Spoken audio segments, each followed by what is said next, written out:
El tema de hoy en Coinonía en Sintonía. Se abre el tema, ponte en sintonía.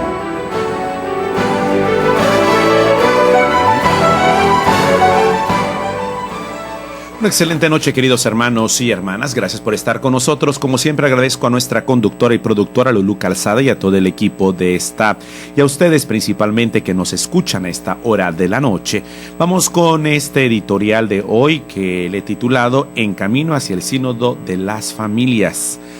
Y bueno, es que en estas últimas semanas se ha hablado mucho de una silenciosa batalla entre conservadores y progresistas en la iglesia.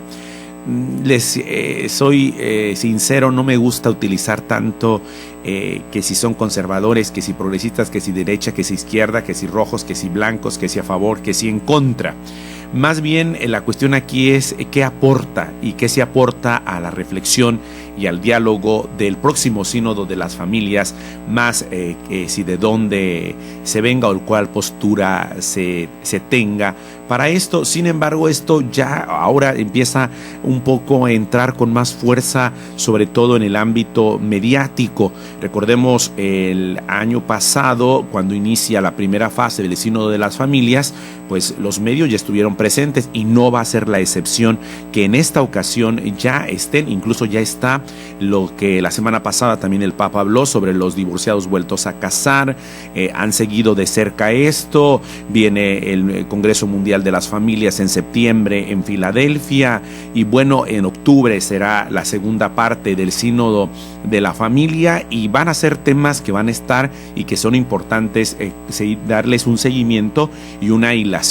Y bueno, esta famosa silenciosa batalla que se está realizando, fíjense, les comparto que 425.764 firmas en contra de la admisión de los divorciados vueltos a casar en la Eucaristía demuestran que en la iglesia todavía hay muchos fieles que son demasiado conservadores, según los artículos de varios vaticanistas, sobre todo en este sitio, lo nombro por autoría. Religión Digital hace una especie de recorrido que les voy a compartir sobre la situación de esta realidad. Pero el Papa Francisco, que es de alguna manera garante de la doctrina católica, no está incitando al adulterio, ni mucho menos, solo a precisamente curar a los heridos de nuestro tiempo. Cuando fue entrevistado el Papa Francisco por el padre Spadaro, jesuita, seguramente era de las primeras entrevistas en su primer año de pontificado para la revista jesuita de Concilium, habló precisamente sobre la cuestión de la iglesia que llega a un campo de batalla donde ayuda y fortalece a los heridos y se trata de curar, lo dice el mismo Papa Francisco, sin escándalos tras la separación de la pareja. Incluso lo cuentan también, fue interesante ver esta semana varios periodistas seculares que no son muy afines a seguir el tema de los divorciados vueltos a casar en la Iglesia Católica. Y bueno, por ejemplo, en el diario La Nación, Elisabetta Piqué, periodista argentina, escribe sobre esto. Yo pude ver algunos aquí en México que escribieron también sobre esta cuestión del Papa. Y bueno, detrás de esta delicada cuestión, porque es una situación muy delicada y en la que tenemos que tener muchísimo respeto sobre las personas, hermanos y hermanas que viven esta situación de la comunión a los divorciados vueltos a casar, el debate es complejo, sobre todo a nivel teológico doctrinal. Se esconde una verdadera lucha para los que siguen un poco el entramado de esta situación entre estas alas que se mueven conservadora y progresista de la iglesia.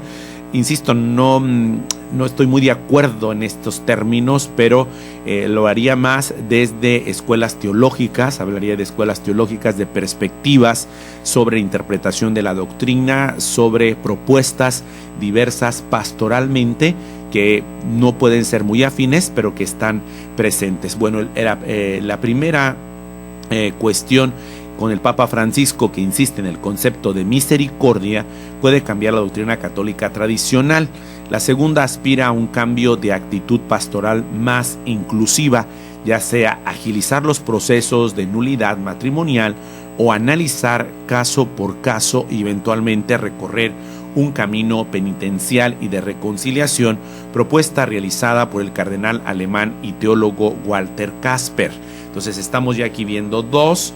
De alguna manera el Papa Francisco habla de la misericordia, de hacerlo y discernir con atención. Incluso ha citado a San Juan Pablo II y después a Benedicto XVI, y ahora él continúa este hilo conductor, que no es algo innovador o que simplemente sea, el Papa Francisco ya dijo que los divorciados vueltos a casar pueden tomar la comunión, porque a veces así esta semana se ha tratado este tema exageradamente y con muchísimo polvo, y el polvo, cuando uno quiere ver bien el paisaje, no deja ver qué hay en el fondo. Papa Francisco no ha dicho que los divorciados vueltos a casar pueden comulgar. Ha hablado sobre la cuestión de que no están excomulgados, y eso es clarísimo, pero está la situación en la que a veces nos cuesta trabajo poder profundizar esta cuestión. Ha hablado sobre la presencia de los hijos de estas uniones de divorciados vueltos a casar, que no tienen ningún impedimento para que los hijos se acerquen a su camino cristiano. Y 3, que en la iglesia, en nuestras comunidades, en la parroquia, se abra espacios para ellos de manera especial en el tema del encuentro con la palabra, del crecimiento espiritual, del apoyo y colaboración en apostolados, en obras de caridad, etcétera.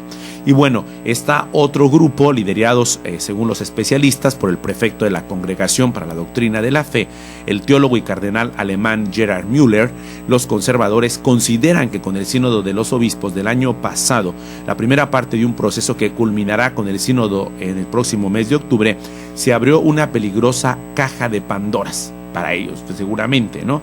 Por primera vez, de hecho, se pusieron sobre la mesa temas antes considerados intocables. Pero yo creo que esta es parte, yo así lo veo, del Papa Francisco, de no tener ese miedo a poner los temas centrales. Y poner los temas centrales, que es lo que se está buscando en el sínodo, y hablar con franqueza, con sinceridad y diálogo, no significa que porque se pongan sobre la mesa ya se da carta abierta o ya se va a traslocar o a cambiar la doctrina de la Iglesia Católica, el depósito de la fe. Es quizá una visión muy temerosa, muy opaca, muy gris de la cuestión que se tiene que afrontar. Al igual que el año pasado, cuando en vísperas de la Asamblea de Obispos protagonizaron una campaña con libros y publicaciones para frenar cualquier apertura, los conservadores se prepararon ahora con más énfasis para dar batalla. Seguramente entre las armas por desplegar se encuentra una petición llamada Filial Súplica a su Santidad el Papa Francisco sobre el futuro de la familia, que les decía fue firmada por 425.764 fieles del mundo, entre ellos laicos, cardenales, obispos y sacerdotes. Bueno, el objetivo de esta misiva es enviarle un mensaje al Papa y pedirle que reafirme categóricamente la enseñanza de la Iglesia de que los católicos divorciados y vueltos a casar civilmente no pueden recibir la Sagrada Comunión, y que las uniones homosexuales son contrarias a la ley divina. Pero aquí está el punto. La cuestión es que el Papa no está diciendo que ya pueden comulgar. Está diciendo que una persona divorciada, incluso se reafirma, yo estuve leyendo esta semana esta cuestión, es que una persona divorciada que no está viviendo con otra persona puede recibir la comunión, no está excomulgada. La excomunión es para una situación diferente, es una pena canónica que tiene que llevarse de acuerdo a los tribunales eclesiásticos de la Iglesia Católica. Pero una persona que está divorciada, no vive con nadie, se puede acercar a la comunión, ¿sí? No tiene ningún impedimento. Ahora, las personas divorciadas vueltas a casar, que están en una segunda unión, sus hijos tienen que llevar su camino cristiano, pueden bautizarlos, pueden hacer la comunión, pueden tener el acceso a la confirmación. Ojo, ellos pueden acercarse al crecimiento de la palabra, como ha dicho el Papa Francisco. No son tampoco cristianos de segunda categoría, y esto es muy importante a la hora de interpretarlo. Entonces sí me parece de alguna manera un poco burdo la cuestión de que si alguna ala de la Iglesia Católica en una visión conservadora, porque habría que debatir qué es lo que se entiende por conservadora, ¿sí? Jesús habla de los valores, habla del valor de la familia, de la paz, de la verdad, etcétera, y no por eso se puede decir que Jesús es un conservador. Más allá de si son conservadores liberales, rojo, blanco, negro o de otro color, la cuestión es, el punto central que el Papa Francisco pone en este debate que se está abriendo es la persona, que es fundamental, la dignidad y la sana interpretación de las situaciones pastorales que se necesitan. Él está diciendo, hay que atender a esta dimensión, a este sector que no es 3-4. En las estadísticas actuales, las personas divorciadas, vueltas a casar o en una segunda unión, y las familias que forman este sector son cantidades en todo el mundo. Y entonces hay una necesidad de atenderlos pastoralmente, y de ninguna manera, al decir esto el Papa Francisco, no tendría por qué necesitar una defensa el Papa Francisco, porque sabe bien lo que está diciendo y sabe interpretar obviamente la doctrina de la Iglesia. El decir que no están excomulgados, que pueden acercarse a crecer en la palabra, a su crecimiento espiritual, y que las comunidades cristianas católicas, las parroquias, tenemos que tener o implementar un camino de preparación, un itinerario pastoral para este sector. No creo y no lo considero, y me parece muy abusivo decir que esté cambiando la doctrina de la Iglesia Católica y de la fe. Me parece más bien poca apertura y demasiado atrevimiento. A veces la ignorancia es atrevida. Una excelente noche, Dios los bendiga. Coinonía en sintonía. Vamos a una pausa y regresamos.